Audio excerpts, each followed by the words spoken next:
Salut tout le monde et bienvenue dans Long Live, le podcast de la longévité.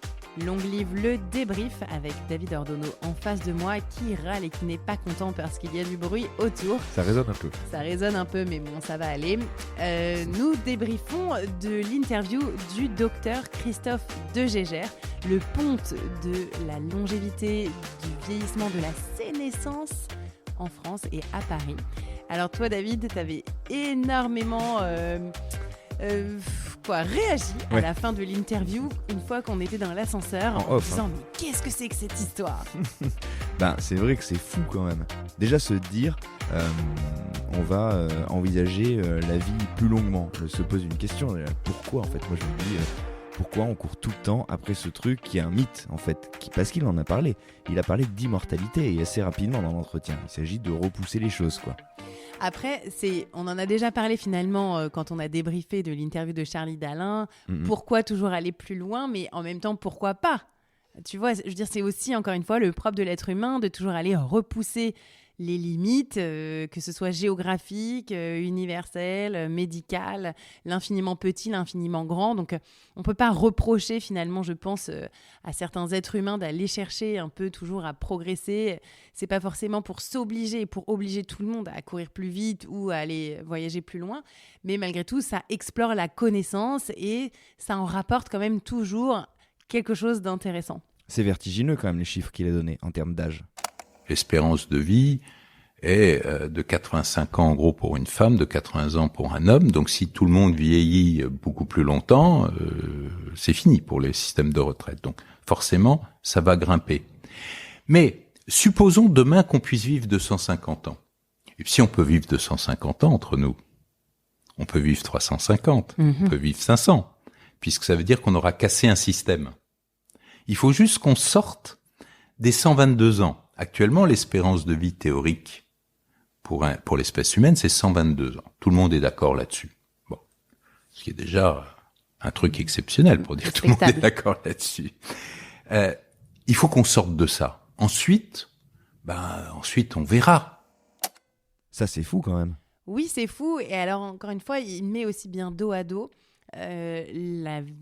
l'image un peu catastrophique de Jeanne Calment qui est un peu croulante malgré tout, même si, voilà, bien sûr, on respecte tout à fait, mais voilà, de la personne ultra vieille. Oui, elle n'a pas fini en mode running jusqu'au dernier jour. Voilà, exactement. Et donc, forcément, tout le monde dit, ça ne m'intéresse pas. Mais en revanche, si la vieillesse, c'est à 99 ans, être en pleine possession de ses moyens et de pouvoir faire du sport, réfléchir, s'amuser, voyager, travailler, profiter, être un être humain finalement à part entière à n'importe quel âge, ça peut-être que ça commence à être intéressant. Alors oui, mais il y a quand même un truc qui m'a obsédé pendant tout du long, c'est qu'il a une démarche très médicale. Lui, il nous dit d'ailleurs, là où on parle d'immortalité... Très scientifique. Oui. Et puis là où on parle d'immortalité, il s'agit plutôt de parler de bonne santé. En gros, lui, il veut améliorer les conditions de santé et donc, par conséquent, la longévité. Mais je veux dire, la maladie et la mort font partie de la vie. C'est des choses ou des événements qui, quand on s'y confronte, nous font grandir, nous font évoluer, nous font réfléchir. Nous, on est dans une culture, moi ce que je trouve un peu troublant dans ce moment-là, c'est que la culture occidentale évite, en fait, il y a un tabou autour et d'ailleurs du vieillissement, évidemment, mais surtout de la mort et de la maladie. C'est des choses qu'on n'arrive pas à regarder, qu'on n'arrive pas à appréhender, dont on ne sait pas parler, qu'on ne sait pas comment aborder quand on a un proche qui est concerné ou pas.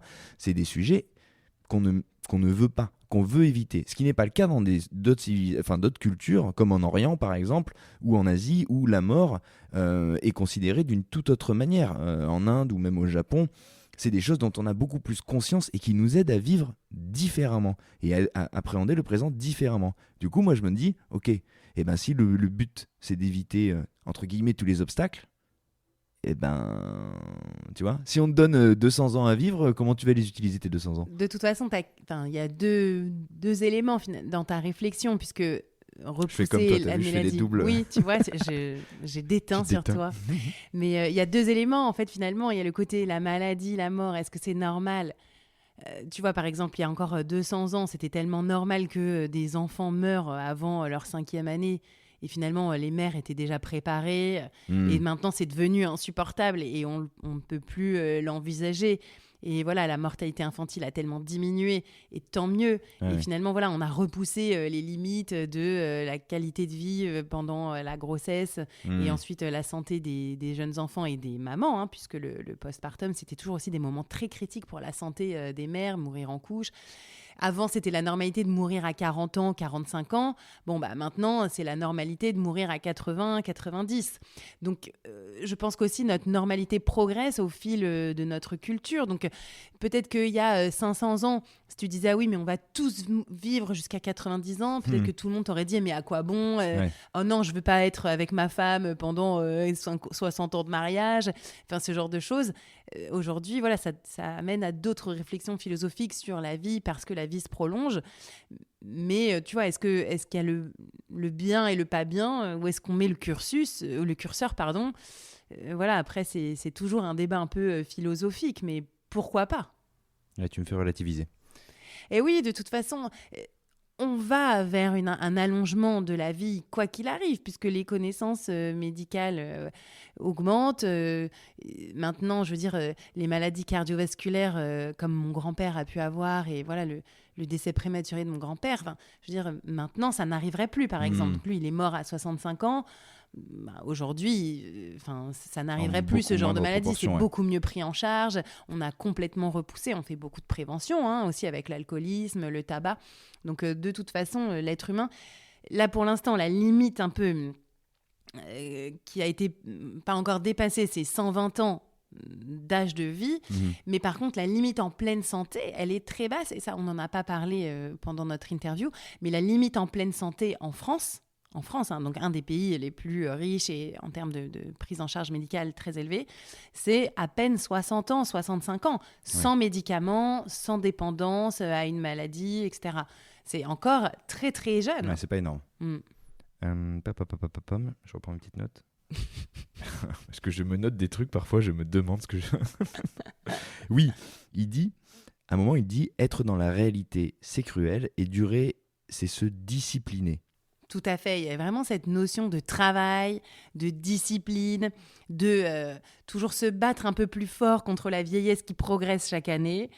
C'est sûr qu'il y a vraiment cette dimension quand même de rigueur presque, et d'austérité presque. Mais carrément, et puis il a eu une formule à propos des gens justement qui ne feraient pas preuve de discipline. Moi qui ai fait énormément de campagnes de prévention justement face à la gériatrie, les troubles de l'équilibre, les risques de chute, vous avez 30 personnes au départ et à la fin du cycle, qui est gratuit pour les gens, vous n'avez plus que 3 personnes. Parce qu'il fallait sortir les enfants, les petits-enfants, parce que ceci, parce que cela, le chat, le machin, le bidule. La multitude d'excuses que les gens sont capables de faire, de trouver pour ne pas faire ce qu'il faut est hallucinant. Alors moi, je suis un peu embêté par ça. Parce que je connais... Pourquoi ? Parce que tu es monsieur excuse. Non, mais je connais ton discours parce que tu y es confronté souvent. Et c'est vrai que par rapport avec la pratique du sport, on a tous ce truc de « oh, flemme » ou « allez, demain j'y vais, machin ». Mais il y a quand même un truc, le nombre d'excuses est hallucinant, sortir les enfants et tout. Et bien en fait, moi je pense aux gens et je dis mais pardon monsieur en fait, oui en fait dans les vies qu'on mène, c'est pas facile de s'occuper de soi. Et lui il a tout un discours de dire en gros il faut se sentir bien, il faut prendre soin de sa santé, mais il y a plein de gens pour qui la santé en fait c'est un luxe, parce qu'ils n'ont ni les moyens ni le temps de s'en occuper. Absolument. En fait. La contrainte du temps elle existe quand même réellement, c'est-à-dire que on se lève peut-être à 7h du matin, il faut s'occuper des enfants. Donc, quoi qu'il arrive, à 8h30, ils doivent être à l'école. Ensuite, nous, on s'occupe de notre propre transport pour aller travailler. On travaille. Ensuite, voilà, peut-être que tu vas avoir 1 heure à l'heure du déjeuner pour t'occuper de toi et faire du sport. Mais voilà, ça ne reste qu'1 heure. Donc, si en plus une douche, un petit peu de transport, aller-retour, ça te fait peut-être qu'une séance d'une demi-heure. Parfois, tu as des déjeuners professionnels. Parfois, voilà, tu n'as juste pas le temps. Ensuite, tu continues à travailler. Tu as à nouveau les transports. Tu récupères tes enfants à 18h à l'école. Peut-être tu les emmènes à une activité extrascolaire. Mais pendant qu'ils sont à l'activité extrascolaire, tu en profites pour faire des courses, par exemple, parce qu'il n'y a plus rien à manger dans ton frigo. Et ensuite, tu rentres à la maison. Il est 20h. Il faut faire dîner tout le monde. À 21h30, t'es claque. Et puis, de toute façon, il faut se coucher pour recommencer le lendemain. Non, mais je veux dire, la vérité, c'est ça. Et moi, je vis aussi ce genre de journée. Donc, non, mais tu vois, il y a un discours, il compare comme l'avait fait Sylvie Tellier, le corps à une voiture, il dit il faut s'intéresser à son niveau d'huile, on fait de l'entretien pour la voiture, pourquoi pas le faire. Mais il y a quand même une histoire de moyens à un moment. Enfin, je veux dire, moi, je pense qu'il y a une histoire culturelle de nombre d'heures passées à trop travailler. Je pense que finalement, la longévité, la prévention, ça va passer par moins d'heures au travail. Et ça commence en fait, ce mauvais biais, on nous le met dans la tête dès l'enfance. Hein. Complètement. C'est-à-dire que les enfants, ils sont à l'école à 8h30 jusqu'à 18h. Absurde. Et ils ont peut-être fait une demi-heure un petit peu mais de sport. Mais tu vois, par exemple, ma fille à l'école, vraiment à l'école, elle a son prof de PS qui ne vient qu'une fois par semaine, 1 heure. Ouais. Les restes du temps, oui, d'accord, elle est dans la cour de récré et tout ça, mais beaucoup ne courent pas forcément. Certains garçons jouent, mais pas tout le monde. Et je pense qu'il y a un réel problème, en tout cas en France, c'est certain, de nombre d'heures travaillées, de transport aussi, parce que finalement, ça n'est pas pris en compte dans les nombres d'heures travaillées, mais quand tu vas travailler, tu fais 45 minutes aller, 45 minutes retour, ça augmente d'1h30. Quoi qu'il arrive. Ton temps non disponible. Presque, voilà, exactement. Sauf pour écouter des podcasts. Voilà, ou pour serrer ton périnée dans les transports, mais tu vois, ça a ses limites. Ou alors, faire un peu du vélo taf, mais tout le monde ne le peut pas en fonction de là où on habite. Donc, je pense qu'il y a quand même un énorme sujet là, de nombre d'heures travaillées, de temps passé à se transporter et aussi du temps qu'on passe à s'occuper de ses enfants quand on en a. Il y a ça, et il y a ce truc sur lequel tu as mis le doigt un moment en disant qu'il y avait une histoire de préoccupation pour certaines classes qui ne sont pas les mêmes selon à qui on appartient. Moi, les classes sociales les plus défavorisées, en fait, ce discours-là, d'un point de vue culturel, mais d'un point de vue même financier, c'est pas possible. Il y a plein de gens qui peuvent pas prendre des abonnements. Alors tu me diras, courir, ça coûte rien. Enfin, une paire de baskets. La piscine, ça coûte pas grand-chose. Mais quand tu as passé ta journée, parce que là, on se décrit des journées, on se décrit les nôtres dans notre petite voiture sur le périph' et tout. Mais les mecs qui sont à l'usine toute la journée, ou les femmes qui bossent sur des trucs épuisants, qui sont, je sais pas moi, femme de ménage toute la journée. Mais va leur dire, très tôt le matin. ouais, et qui en plus s'occupent du coup de leur famille, qui tirent le diable par la queue tous les mois là. Putain, mais va leur dire, occupez-vous de vous. Enfin, non, mais je suis tout à fait d'accord. Et d'ailleurs, clairement, là, on s'écarte un peu du sujet, mais c'est pas grave. Mais non, parce que c'est un vrai truc. C'est un sujet qui ne concerne pas tout le monde, en fait. Le problème de l'espérance de vie, obésité, surpoids aussi, qui sont très liés à des catégories socio-professionnelles, c'est justement lié au fait que ces personnes-là, en fait, n'ont pas le temps, même parfois le temps de cerveau disponible pour s'occuper d'elles et parfois aussi les moyens financiers, clairement. Donc oui, bien sûr que c'est un sujet de riche. Ben voilà, moi ce truc de la rigueur, mais même de la rigueur et de la discipline de manière générale, je trouve ça un peu comment dire, pas condescendant, mais enfin voilà, c'est un peu culpabilisant parce qu'il y a plein de gens qui n'ont pas les moyens, et on se parle de tous les moyens, de temps, de finances, de temps de cerveau disponible, comme tu le dis, pour le faire en fait, quoi. Et monsieur docteur de Gégère qui nous reçoit, il faut préciser le contexte quand même. Moi, je te suis dans cette histoire. On n'a pas rendez-vous à Aubervilliers. Il est dans un cabinet dans le 16e arrondissement. 16e, on était vers le 16e arrondissement de Paris. On est dans un cabinet qui est immense. Donc, clairement... Somptueux. Non, mais voilà. Non, mais les signaux... Après, quand il nous dit non, c'est pas une histoire de moyens, pardon. Bien sûr que si. De toute façon, la première consultation à l'Institut de Gégère, c'est 250 €. Non voilà, remboursé. il faut le dire. Donc, c'est déjà 250 € pour dire est-ce que j'y vais, est-ce que j'y vais pas, qu'est-ce qu'on va faire, qu'est-ce qu'on fait pas. Voilà, donc le discours de... Moi, je suis toujours un peu dérangé par ça, et c'est bien de le redire. C'est pas une critique contre lui, sûr. parce que de fait, c'est pas remboursé, c'est pas... Mais encore une fois, je pense que c'est aussi toujours un peu des façons expérimentales au début de proposer ce genre de service qui ensuite, plus tard, peut-être se démocratiseront parce que certains médecins généralistes, des infirmières, des sages-femmes vont se former, tu vois, vont prendre quelques cours comme ça avec ce genre de professeurs et qui ensuite pourront diffuser aussi leurs conseils ou leurs examens. Donc en fait, finalement, oui, bien sûr, le docteur de Gégère, on va le voir, c'est le ponte. Oui, bien sûr. C'est vraiment le plus grand de la longévité en France. Et ensuite... ça va ruisseler.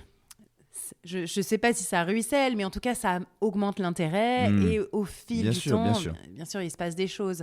Mais c'est comme finalement quand tu vas interviewer un grand professeur de philosophie, après, toi, quand tu es en terminale, tu n'as pas ce genre de discours parce que voilà, tu as la prof de philo qui fait ça depuis des années et qu'on a peut-être un peu ras-le-bol de dire toujours la même chose. Mais bien sûr que voilà, on peut pas tous avoir des conseils. C'est aussi à ça que sert le podcast. Finalement, c'est de mettre peu au niveau de tout le monde gratuitement l'expertise et les conseils de ce genre d'experts. Mais c'est aussi à ça que sert le débrief, de remettre aussi les curseurs pour dire attention, voilà, il faut qu'on n'est pas. On s'adresse à une certaine tranche de la population. Ouais, et puis on n'est pas inconscient de ça. Et il y a un moment où il dit, par exemple, quelque chose sur le système de fonctionnement, le système de santé. On devrait être dans une logique de santé. Et non pas simplement dans une logique de maladie. Si je me trompe pas, au départ, tout ce qui était assurance maladie était là pour pouvoir permettre aux travailleurs, aux employés, lorsqu'ils tombaient malades, de récupérer leur force de travail. Donc, et ça, elle a parfaitement bien répondu. Sauf que c'était après-guerre. Là, on vit dans une période qui est totalement différente et il faudra repenser les choses. Peut-être que demain, les mutuelles ou les assurances privées vont travailler sur des produits santé. Ça, c'est hyper intéressant, mais c'est pareil. On est sur un système de santé qui est quand même, en France, même si on a beaucoup de chance, il est hyper détérioré. Le système hospitalier aujourd'hui et les personnels de soins en France, ils sont dans une condition de tension en termes de boulot, en termes de rémunération, qui est hyper dure. Donc quand on entend, on n'a pas un système de prévoyance, mais je pense que... Oui, mais il faut quand même le dire, donc ça fait quand même réfléchir, même si on en est encore très très loin. Ah bah ça fait rêver, c'est quand même bien de parler de prévoyance, de prévention, et qu'on pourrait réfléchir autrement au système de santé, qu'il soit, bien sûr, qu'il y ait du curatif, et voilà, au moment où tu as un souci, mais qu'il y ait aussi peut-être cette tranche prévoyance ou cette tranche prévention de l'assurance maladie qui pourrait être une assurance santé, et qui, idéalement, pourrait être... pour tout le monde et pas que pour une tranche très aisée de la population, je suis d'accord. Ouais.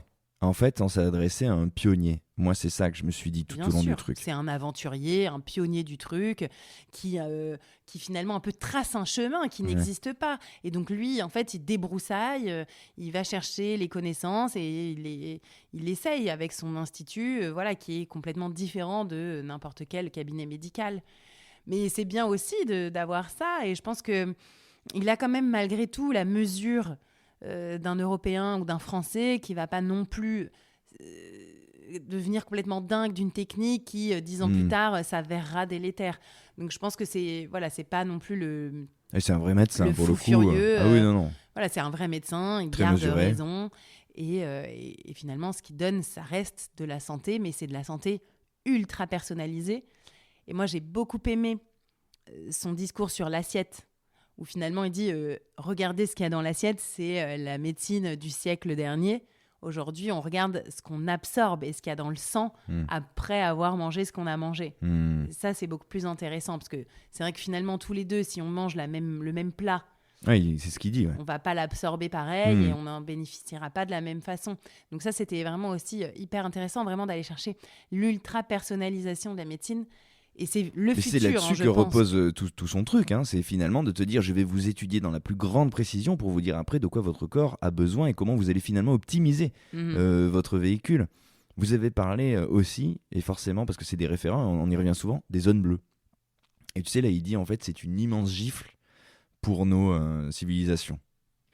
Mais tout à fait, l'immense gifle, bien sûr. C'est-à-dire que tout ce qu'on construit en ce moment, l'hyperconsommation, l'individualisme des sociétés, le chacun pour soi, clairement dans lequel on est en train d'aller en ce moment, c'est le contraire de ce qu'il faut pour une société qui va bien en pleine santé et qui consomme moins de soins et qui vieillit bien. Oui. Enfin, c'est quand même fou. C'est-à-dire que vieillir en continuant de travailler, mais en étant, même si on est moins productif, être considéré de la même façon, vieillir en étant dans la société et pas rejeté, pas vieillir en en continuant à bouger.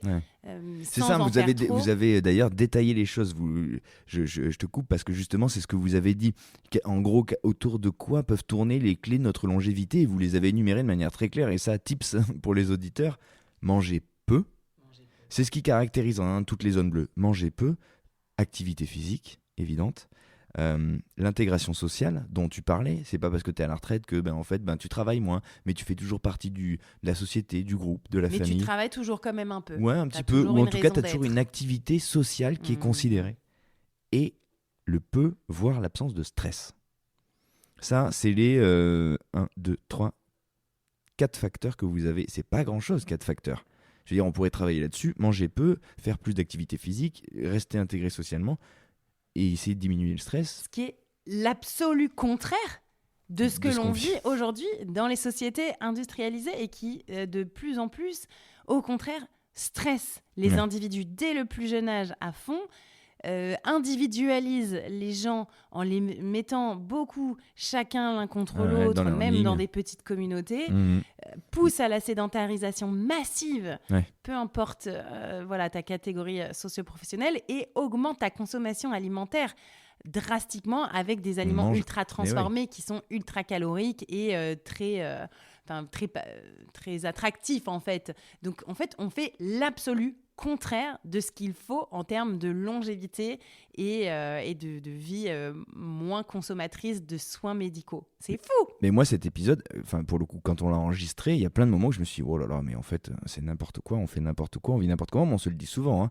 Le fait de trop manger, déjà, il faut commencer à réduire des choses. Tu vois, manger peu, on en parlait avec, je sais plus qui tu recevais. Perla Servan-Schreiber nous l'a aussi beaucoup dit. Perla nous l'avait dit. Bruno Parmentier nous l'avait dit aussi, la taille des assiettes. Réduisons la taille des assiettes, on est très mal habitué. Et c'est flippant de se rendre compte à quel point toute la société fonctionne à l'inverse, comme tu dis, de ce qu'il faudrait faire. Mais parce qu'au final, ces zones bleues, c'est des zones où il n'y a pas beaucoup de consommation, où je veux dire, l'argent n'a pas forcément une place extrême dans la société, et donc ça ne vend rien.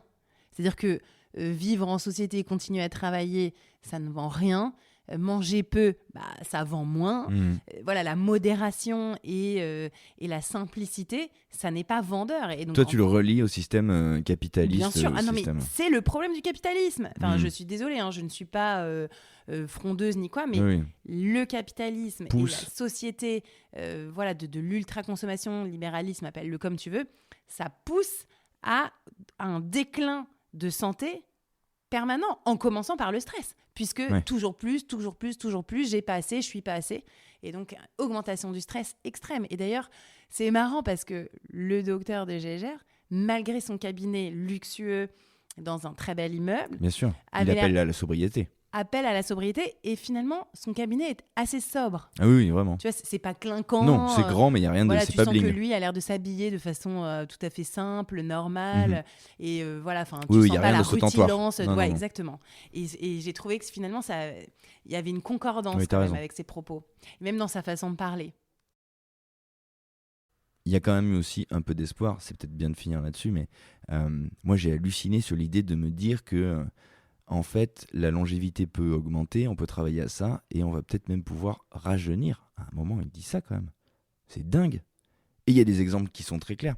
À un moment, vous avez parlé des artères, par exemple. Moi, ça m'a frappé. La rigidité des artères. La rigidité de l'artère. Nous, ce qu'on fait, c'est que l'on va améliorer un système physiologique. Donc, on va avoir une amélioration fonctionnelle. Par exemple, l'artère va s'assouplir. Si l'artère devient plus souple, on s'éloigne des maladies cardiovasculaires. Mais elle ne rajeunit pas. Elle est fonctionnellement de meilleure qualité. Dans peut-être 10 ans, dans peut-être 15 ans, on pourra la rajeunir, c'est-à-dire cellulairement recréer une artère de meilleure qualité, peut-être grâce aux cellules souches, peut-être grâce à un certain nombre de facteurs de croissance. Il y a des tas de choses qui sont possibles. Et c'est possible parce qu'il y a des expériences animales qui le montrent. Oui, c'est ça. Donc, en fait, plus tu vieillis, plus ton artère se rigidifie. Ensuite, si tu fumes, si tu manges mal, si tu es très stressé, tes artères se rigidifient d'autant plus. Et ensuite, déjà, de ne plus fumer, de faire de l'activité physique, de mieux dormir, d'être moins stressé, ça va détendre. Ouais, c'est ça, tu peux récupérer ce capital. Améliorer, et après, tu peux encore améliorer. Et on a parlé notamment des télomères et de certaines molécules qui peuvent augmenter en fait, la taille des télomères. Donc, tu peux rajeunir. Donc, moi, j'ai quand même envie de tester. Non mais... Et donc, j'ai pris rendez-vous. C'est vrai. Ouais, j'ai rendez-vous fin juillet. Non mais on a trop envie. Parce moi, je suis sorti de ce truc en me disant... je veux savoir quel âge physiologique j'ai vraiment. Ça m'intéresse. Je pense qu'en plus, mais je pense qu'on a tous podcast, cette curiosité. On a tous. C'est vraiment intéressant. Ouais. Et j'ai envie de voir si c'est possible, en fait, en écoutant les conseils, s'il y a vraiment quelque chose à faire. Parce que j'ai déjà l'impression de faire beaucoup de choses très bien. Ouais. Donc, est-ce qu'il y a encore de l'optimisation, mis à part peut-être ma qualité de sommeil? Et je pense que lui, il t'en trouve beaucoup parce que la batterie de ses tests a l'air hallucinante. Tu passes quand même, normalement, quand tu commences le test, il y a plusieurs trucs, mais c'est toute une journée de test, quoi. Donc le mec, il a un profil physiologique de ses patients, mais qui est ultra détaillé. Donc après, il n'a plus qu'à décliner, à dire, toi, il faut que tu fasses plutôt ci, il faut que tu manges plutôt ça et tout. C'est un peu impressionnant. Et il y a aussi cet exemple, pareil, de l'espoir de la coupe des muscles du muscle vieillard de 90 ans. Ouais. Moi, je montre, quand je fais mes conférences aux étudiants, je montre toujours une IRM de cuisse. De cuisse d'un homme de 92 ans. Ça a été publié dans une revue. Et 92 ans. Donc, on a sa cuisse, sa coupe de cuisse, avant et après 3 mois d'exercice. Il a pris 44% de muscles à 92 ans. Donc, c'est la preuve que si vous voulez faire quelque chose, vous pouvez le faire. Ah oui, moi, de toute façon, je ne suis pas du tout surprise. C'est-à-dire que le corps, à n'importe quel moment, a envie d'aller mieux et fait tout pour aller mieux. À n'importe quel moment, même à 100 ans.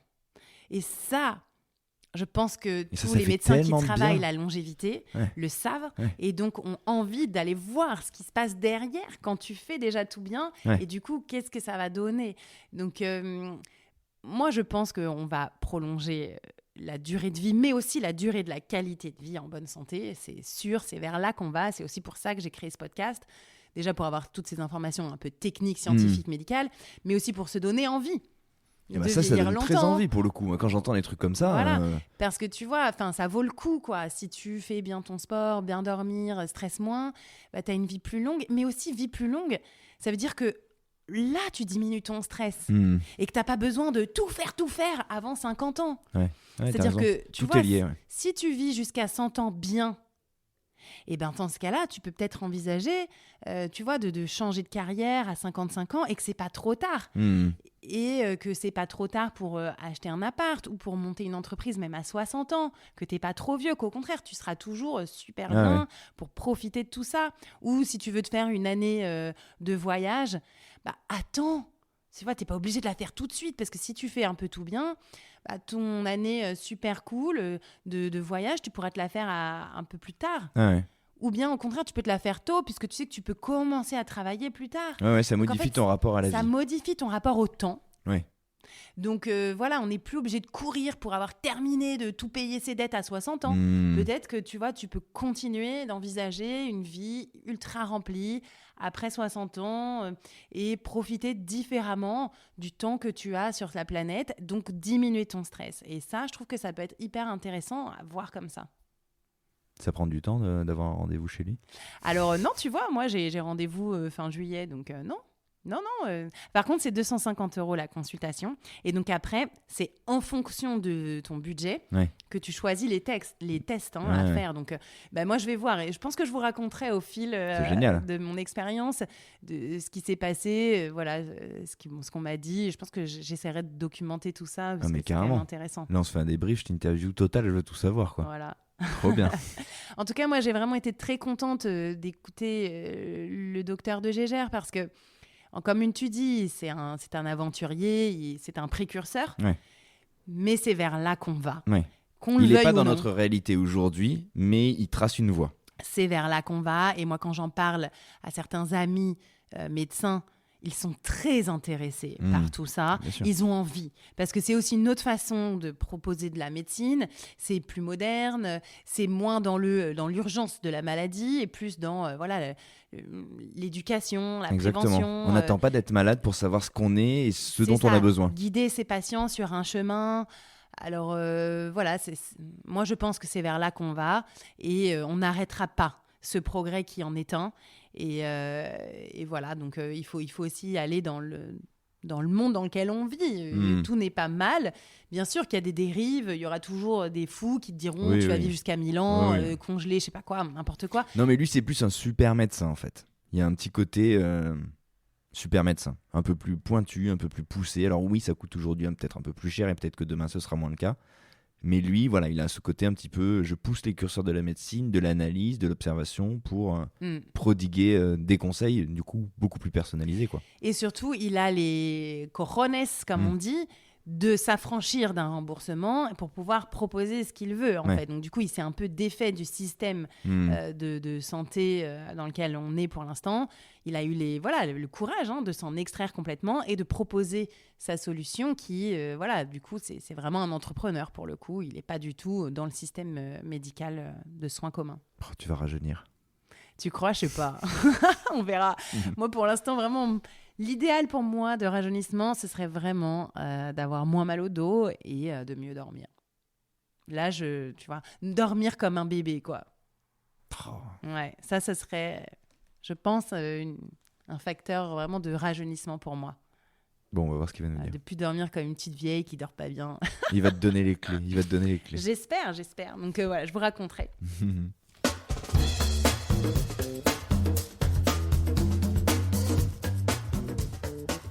Merci infiniment d'avoir écouté cet épisode de Débrief, une fois toutes les 2 semaines, avec moi-même, Lucille Woodward et David Ordono.